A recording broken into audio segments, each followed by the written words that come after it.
стройкадан келіп қалып қойған ғой. Соның бәрін күн жасап тұрған дайын. Қазір магазинде қоқыстарында кешен жасап жатыр. Қандай ақшаларыңыз бар? 3-4-2026 жылы кезекті әкімшілік аумақты аралап жүргенімізде кешкі сағат 19:30 шамасында кезекші бөлімінен шақыртып алдық. Автокөлік өртеніп жатыр. Болған оқиғаға бірден жеттік. Көлік өртеніп жатқан көзіміз жетті. Бірден қауіпсіздік шараларын жүргізу мақсатында әріптесім екеуміз іске көштік.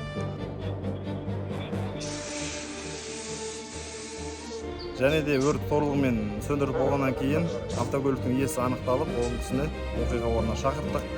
Өрттің қалай болғаны туралы тұрғындардан түсініктеме алынды. Сол жердегі тұрғындар біздің қалай өрт сөндіріп жатқанымызды көрген кісілер бізге рахметін айтып жатыр, бірақ бұл біздің жұмысымыз. Полиция қызметкерлері әрдайым қандай да жағдай болмасын көмекке әзірміз.